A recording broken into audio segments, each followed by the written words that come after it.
Doctor Baba Saheb Ambedkar open university.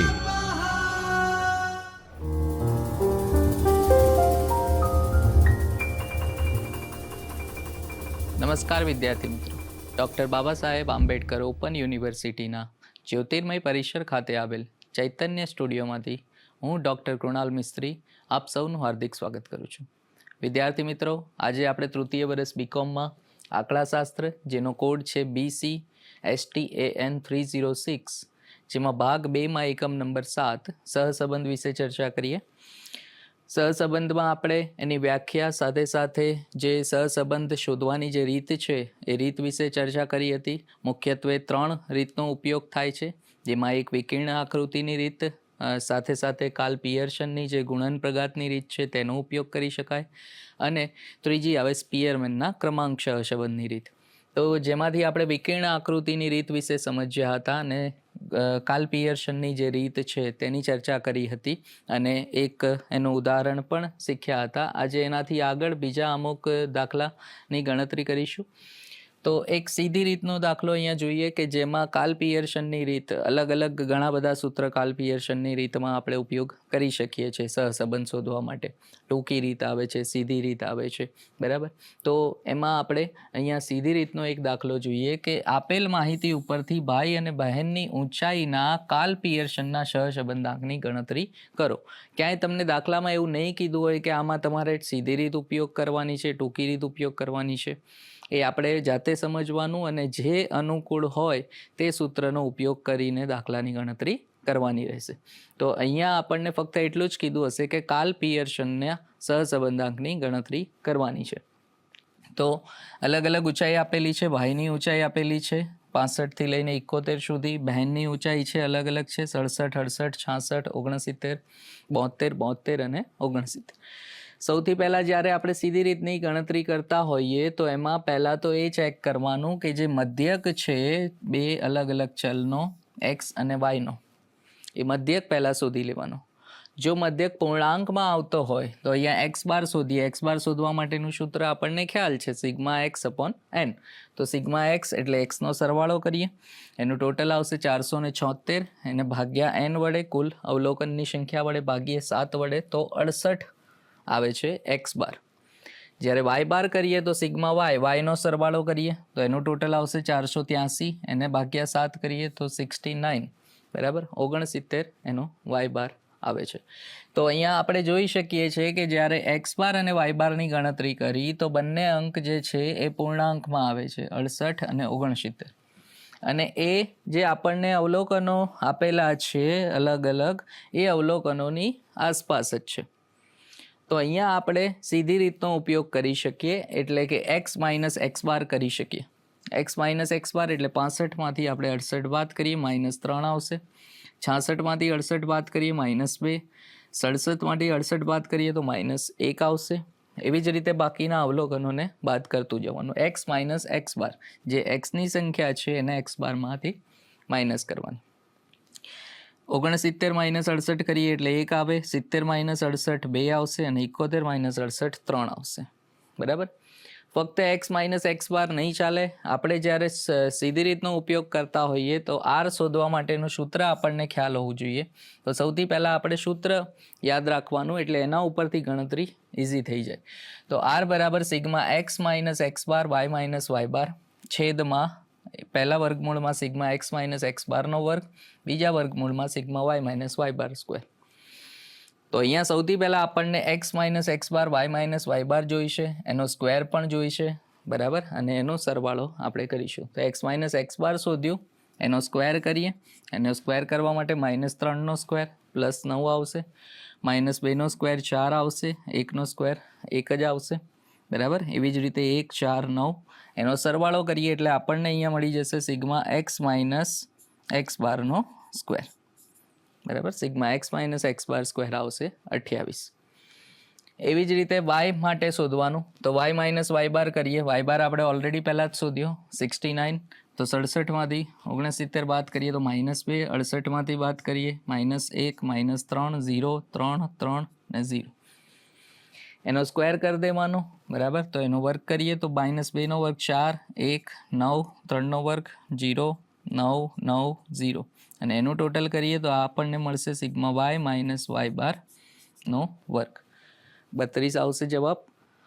અને છેલ્લે આપણને શું જોઈશે? Sigma x minus x bar Y minus Y બાર, એટલે બંનેનો ગુણાકાર કરવાનો. તો એક્સ માઇનસ એક્સ બાર અને વાય માઇનસ વાય બાર, આ બંનેનો ગુણાકાર કરીએ -3 ગુણ્યા -2 એટલે +6, બરાબર. માઇનસ માઇનસ પ્લસ થઈ જાય ગુણાકારમાં. -2 ગુણ્યા -1 એટલે 2 આવશે, -1 ગુણ્યા -3 3 આવશે, 0 ગુણ્યા 0 0 જ રહેશે, 1 ગુણ્યા 3 કરીએ એટલે 3, 2 ગુણ્યા 3 કરીએ એટલે 6 અને 3 ગુણ્યા 0 એટલે એ 0 રહેશે. એનો સરવાળો કરી દઈએ તો આપણને અંશ મળી જશે, કુલ આવ્યું 20, બરાબર. હવે જે રકમ આપણે શોધી છે એને સૂત્રમાં મૂકીએ તો 20 આવશે, અંશમાં છેદમાં પહેલા વર્ગમૂળમાં 28 મૂકીશું અને બીજા વર્ગમૂળમાં 32. હવે અહીં સૌથી પહેલાં આપણે બંને વર્ગમૂળ કરી અને એનું ગુણાકાર કરવાનો અને પછી એને 20 વડે ભાગીએ.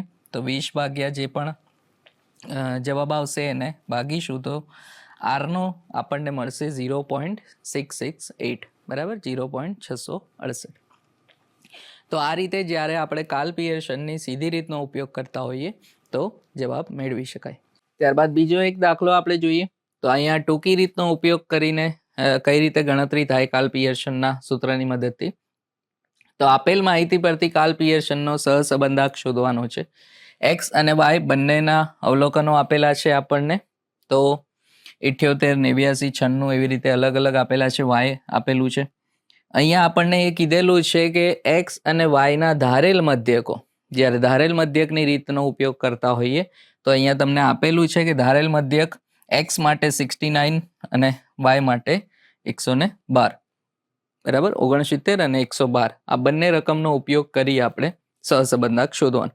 જ્યારે ધારેલ મધ્યક દાખલામાં ન આપ્યું હોય, ઘણી વખત ના પણ આપે, તો તમે આ રકમમાંથી કોઈ પણ એક રકમ લઈ શકો અથવા તો આની બહારનું પણ કોઈ લઈ શકાય, બરાબર. ધારેલ મધ્યક એટલે જે અવલોકનો આપેલા છે એની આસપાસની કોઈ પણ સંખ્યા આપણે લઈ શકાય. એવું જરૂરી નહીં કે આમાં આપેલી છે એ જ, આના સિવાયની પણ કોઈ લઈ શકીએ આપણે. અહીંયા આપણને કીધું છે કે 69 અને 112 લેવાનું છે, પણ ના કીધું હોય ત્યારે આપણે ગમે તે રકમનો ઉપયોગ કરી શકીએ. એટલે આપણે એ ધ્યાન રાખવાનું કે જ્યાં ગણતરી આપણને ઇઝી પડે એવી કોઈ રકમ આપણે ત્યાં લઈશું. તો અહીંયા એક્સ આપેલું હતું આપણને, તો એ મૂકી દઈએ. અહીંયા એક્સ બાર વાય બાર શોધવાની જરૂર નથી, કારણ કે ડાયરેક્ટ આપણે ધારેલ મધ્યકની રીત ઉપયોગ કરીએ છીએ.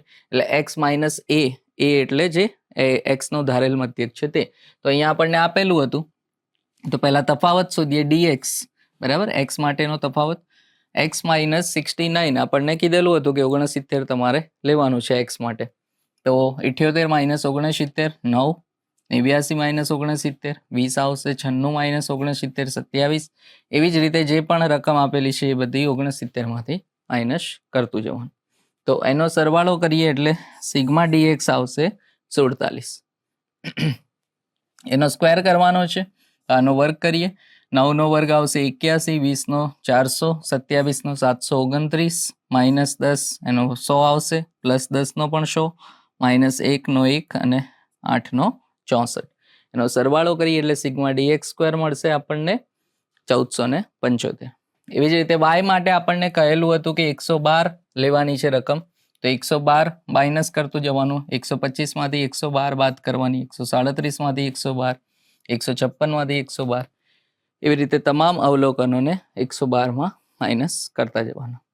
એનો સ્ક્વેર કરીએ તો ડીવાય સ્ક્વેર આવશે, 13 નો વર્ગ આવશે 169, 25 નો વર્ગ 625, 44 નો વર્ગ 1936. એવી જ રીતે તમામ વર્ગ શોધવાના અને એનો સરવાળો કરીએ તો સિગ્મા ડીવાય સ્ક્વેર આવશે 3468 અને સિગ્મા ડીવાય આપણને મળશે 108. અને છેલ્લે આપણે ડીએક્સ ઇન્ટુ ડીવાય શોધવાનું. ડીએક્સ અને ડીવાયનો ગુણાકાર કરીશું. 9 ગુણ્યા 13 કરીએ એટલે 117 આવશે, 20 ગુણ્યા 25 500, 27 ગુણ્યા 44 આવશે 1188, 0 ગુણ્યા 0 0 રહેશે, -10 ગુણ્યા -5 એટલે 50 થઈ જશે, 10 ગુણ્યા 24 240 થશે, -1 ગુણ્યા 11 -6 એટલે -11 આવશે અને -8 ગુણ્યા -4 32 થઈ જશે. અને આ તમામનો સરવાળો કરીએ એટલે આપણને સિગ્મા dx dy મળશે, જે ટોટલ આવશે 2116. હવે આ બધી જ રકમ જે આપણું સૂત્ર હતું ટૂંકી રીતનું, એ ટૂંકી રીતના સૂત્રમાં મૂકીશું. તો એ સૂત્ર છે n sigma dx dy minus sigma dx ગુણ્યા સિગ્મા dy, એના છેદમાં પહેલા વર્ગમૂળમાં n sigma dx square minus sigma dx એનો હોલ સ્ક્વેર આવશે, અને બીજા વર્ગમૂળમાં n સિગ્મા dy સ્ક્વેર અને સિગ્મા dy નો હોલ સ્ક્વેર. જે આપણે આગળ કોષ્ટકમાં બધી રકમ શોધી આપણા પાસે ઓલરેડી ટોટલ હતા, એ ટોટલને આપણે ધ્યાને લઈ અને અહીંયા સૂત્રમાં મૂકીશું. તો n એટલે અવલોકનોની સંખ્યા કુલ 8 છે. સિગ્મા dx dy જે છેલ્લા કોલમમાં આવ્યું હતું 2116, સિગ્મા dx એનો સરવાળો આપણા પાસે હતો, dx નો સરવાળો 47 અને dy નો સરવાળો ટોટલ 108, અને છેદમાં આપણે પહેલા વર્ગમૂળમાં n ની જગ્યાએ 8 મૂકીશું. સિગ્મા dx સ્ક્વેર બરાબર, dx સ્ક્વેર એટલે અહીંયા આપણે જે શોધ્યું છે dx એનો સ્ક્વેર એનો સરવાળો 1475 એ લેવાનો, અને સિગ્મા dx એનો હોલ સ્ક્વેર એટલે જે dx છે 47 એને મૂકીને આપણે સ્ક્વેર કરીશું. એવી જ રીતે n સિગ્મા dy સ્ક્વેર 8 ગુણ્યા 3468 અને સિગ્મા dy 108 હતું એનો સ્ક્વેર કરીએ. તમામ ગુણાકાર અને વર્ગમૂળ કાઢ્યા પછી માઇનસ કરવાનું, અને પછી આપણે શું કરીશું, બંનેનો છેદ કરીશું એટલે r બરાબર આવશે 0.955. ઓકે, 0.955. તો આ રીતે જ્યારે કાર્લ પિયર્સનની રીતનો આપણે ઉપયોગ કરતા હોઈએ, તો સીધી રીત હોય, ટૂંકી રીત હોય, અલગ અલગ ઘણી બધી રીતનો ઉપયોગ કરીને આપણે સૂત્ર બધા બદલાય છે, બાકી જવાબ તમે ગમે તે રીતના સૂત્રથી શોધશો તો જવાબ સેમ આવશે. બરાબર, એટલે ક્યાંય એવી ચિંતા કરવાની જરૂર નથી કે આ દાખલામાં આપણે ટૂંકી રીતનું સૂત્ર ઉપયોગ કરવું કે સીધી રીતનો ઉપયોગ કરવું. ગમે તે રીતનું સૂત્ર તમે ગમે તે દાખલામાં યુઝ કરી શકો. બરાબર, પણ ફક્ત ધ્યાન એ રાખવાનું કે આપણને જે ઇઝી પડે એ સૂત્રનો ઉપયોગ કરીને શોધીએ એટલે એ ગણતરી જલ્દી થાય. એના પછી દ્વિચલ વર્ગીકૃત માહિતી પરથી સહસંબંધાંક. અત્યાર સુધી આપણે જે પણ સહસંબંધાંક શોધ્યા એમાં ફક્ત ચલ આપ્યા હતા. બરાબર, તો બે ચલની કિંમતોના જોડકા ઉપરથી આપણે કેવી રીતે સહસંબંધાંક શોધવો તેના વિશેની આપણે માહિતી મેળવી અને એના દાખલા પણ આપણે ગણ્યા. પણ જ્યારે બે ચલોની કિંમતોના જોડકાની સંખ્યા ખૂબ મોટી હોય અને માહિતીને ટૂંકા સ્વરૂપમાં દર્શાવવા માટે એના વર્ગીકરણનો ઉપયોગ કરવામાં આવે, બરાબર, તો ત્યારે તમે કઈ રીતે એ સહસંબંધાંક શોધી શકો એના માટેની આ માહિતી છે. તો અહીં પ્રત્યેક ચલની કિંમતોને ધ્યાનમાં લઈ બંને ચલની કિંમતો દર્શાવતા પ્રત્યેક જોડકાનું વર્ગીકરણ કરવામાં આવશે, અને એ વર્ગીકરણને આપણે શું કહીએ છીએ, દ્વિચલ વર્ગીકૃત કોષ્ટક એના તરીકે ઓળખવામાં આવે છે. બરાબર, અને એ દ્વિચલ વર્ગીકૃત કોષ્ટક જે છે એનો ઉપયોગ કરી અને પછી આપણે સહસંબંધાંક શોધી શકીએ. તો એ શોધવા માટેનું સૂત્ર પણ કાર્લ પિયર્સને આપેલું છે. તો r બરાબર n sigma f dx y અને માઇનસ સિગ્મા fx dx અને સિગ્મા fy dy. બરાબર, તો આ રીતે એટલે અહીંયા આપણે ફક્ત જે અગાઉ સૂત્ર લીધું હતું, બરાબર, એમાં ખાલી અહીંયા f આપણે ઉમેરવાનો છે, જે ફ્રીક્વન્સી આપણે કહીએ છીએ. બરાબર, તો જ્યારે ફ્રીક્વન્સી આપી હોય તો એ વખતે અહીં આપણે આવૃત્તિનો ઉપયોગ કરીને અહીંયા જે સૂત્રનો ઉપયોગ કરીને આપણે સહસંબંધાંક શોધી શકીએ. એવી જ રીતે છેદમાં n સિગ્મા dx સ્ક્વેર હતું એના જગ્યાએ fx dx સ્ક્વેર લખવાનું છે. બરાબર, એટલે દરેક જગ્યાએ જ્યાં ખાલી dx અને dy નો ઉપયોગ કરતા હતા ત્યાં dx અને dy ની આગળ f ઉમેરી દેવાનો છે. બરાબર, અને dx અને dy કઈ રીતે શોધીએ છીએ આપણે આગળ પણ જોયું હતું. dx એટલે જે ધારેલો મધ્યક છે એને યુઝ કરીને આપણે શોધીએ. તો dx બરાબર x માઇનસ a એટલે ધારેલો મધ્યક, બરાબર, x નો ધારેલો મધ્યક, અને છેદમાં cx એટલે x ની વર્ગ લંબાઈ, અને dy બરાબર y માઇનસ b નો એટલે કે y નો ધારેલો મધ્યક, અને એને cy એટલે y ની વર્ગ લંબાઈ વડે ભાગીએ એટલે dx અને dy મળે, અને f તમને આપેલું હશે આવૃત્તિ, એનો તમામનો ઉપયોગ કરી અને પછી જે દ્વિચલ વર્ગીકૃત માહિતી છે એનું સહસંબંધાંક શોધી શકાય. આ સૂત્રનો ઉપયોગ કઈ રીતે કરી શકાય તો એના અમુક અહીંયા સ્ટેપ્સ આપેલા છે આપણને. તો હારમાં જે દર્શાવેલ વર્ગો છે એને ચલ એક્સના વર્ગો કહીશું અને જે સ્તંભના વર્ગો હોય એને ચલ વાયના. વર્ગીકૃત માહિતી આપી હોય ત્યારે. અવર્ગીકૃત હોય તો એને કઈ રીતે શોધીએ છીએ એ આપણે અગાઉ પણ શીખીએ. બરાબર. તો અહીંયા હારમાં જે પણ આપેલા હોય બરાબર રો વાઇઝ જે આપેલા હોય તેને આપણે ચલ એક્સના વર્ગ કહીશું અને કોલમ વાઇઝ એટલે કે જે સ્તંભમાં આપેલા હોય તેને આપણે ચલ વાયના વર્ગો કહીશું. હારમાં દરેક વર્ગની મધ્ય કિંમતને એક્સ અને સ્તંભના દરેક વર્ગની મધ્ય કિંમતને વાય વડે દર્શાવીશું. એટલે વર્ગીકૃત માહિતી છે આપણે ચલ પહેલાં એક શોધવો પડશે અને એ ચલ અવલોકન શોધવા માટે આપણે એની મધ્ય કિંમત લઈ લઈશું. બરાબર. દરેક વર્ગની મધ્ય કિંમત લેવાનું. ધારો કે 1 થી 5, 5 થી 10 બરાબર, 6 થી 10 આપેલું છે, પછી 10 થી 15 આપેલું છે. આવી રીતે અલગ અલગ વર્ગ આપેલા છે આપણને. તો આની મધ્ય કિંમત લેવાનું.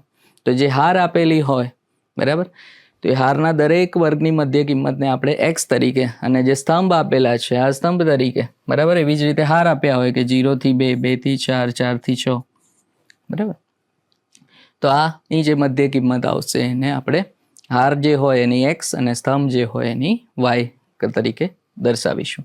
હાર અને સ્તંભ માટે ધારેલ મધ્યકો એ અને બી લઈ લેવાના.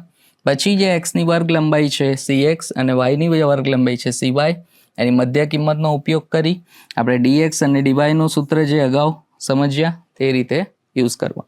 એ અને બી કોઈ પણ મધ્યક આપણે ધારી શકીએ બરાબર. એમાં ક્યાંય કોઈ એવું ફિક્સ નથી કે આ જ રકમ લેવાની. પણ મેં અગાઉ પણ તમને કીધું કે એવી રકમ લેવાની કે જે આપણને ઇઝી પડે બરાબર. જે અવલોકનો આપ્યા છે એની આસપાસની કોઈ રકમ લઈને આપણે શોધી શકીએ.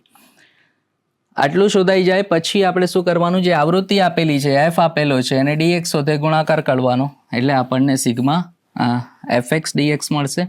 અને એવી જ રીતે વાય જે છે વાય માટે શોધવાનું એટલે સિગ્મા FY DY આપણને મળશે જે સૂત્રમાં આપણે ઉપયોગ કરવાનો છે. એનો સ્ક્વેર કરવો છે તો સિગ્મા FX DX નો સ્ક્વેર કરવા માટે જે FX DX આવ્યું એને DX વડે ગુણવાનું. ફક્ત DX વડે. DX નો સ્ક્વેર છે અહીંયા, F નો સ્ક્વેર નથી, આવૃત્તિનો કોઈ સ્ક્વેર નથી, પણ જે આપણે ડિફરન્સ શોધ્યો છે તફાવત શોધ્યો છે તેનો સ્ક્વેર કરવાનો છે. એટલે D ને 2 વખત ગુણવાનો છે, F નહીં બરાબર. એટલે FX DX ને ફક્ત DX વડે અને FY DY જે આવે એને DY વડે ગુણીએ તો આપણને સિગ્મા FY DY નો સ્ક્વેર મળી જશે બરાબર. હવે આ બધી જ રકમ આપણને મળી ગઈ અને F DX અને DY આ ત્રણેયનો ગુણાકાર કરી દઈશું એટલે આપણને સિગ્મા F DX DY આપણને મળી જશે બરાબર. જે આપણે અંશમાં ઉપયોગ કરીએ છીએ સૂત્રમાં N sigma F DX DY. તો આ ત્રણેયનો ગુણાકાર કરીને આપણે પ્રત્યેક વર્ગ માટે એ ખાનામાં એટલે હાર માટે પણ શોધવાનું અને સ્તંભ માટે પણ બંને બાજુ જવાબ જે ટોટલ આવશે એ સરખો જ આવશે બરાબર. અને આ તમામ રકમો શોધી અને પછી જે આપણું સૂત્ર હતું એ સૂત્રમાં એ રકમ બધી મૂકી દેવાની એટલે આપણને કાર્લ પિયર્સનનો જે સહસંબંધાંક છે વર્ગીકૃત માહિતી માટે જ્યારે વર્ગ આપેલા હોય એ વખતે આ સૂત્ર વપરાય બરાબર. તો એ રીતે આપણે અહીંયા શોધી શકીએ. તો વિદ્યાર્થી મિત્રો આજે આપણે કાર્લ પિયર્સનનું જે ગુણન પ્રઘાતની રીત છે તેના વિવિધ ઉદાહરણો સમજ્યા અને એમાં ટૂંકી રીત હતી, સીધી રીત હતી અને સાથે સાથે વર્ગીકૃત માહિતી આપી હોય તો એને કઈ રીતે આપણે શોધી શકીએ સહસંબંધાંક તેના વિશેની માહિતી મેળવી. બાકીનું આપણે નેક્સ્ટ લેક્ચરમાં જોઈશું. ધન્યવાદ.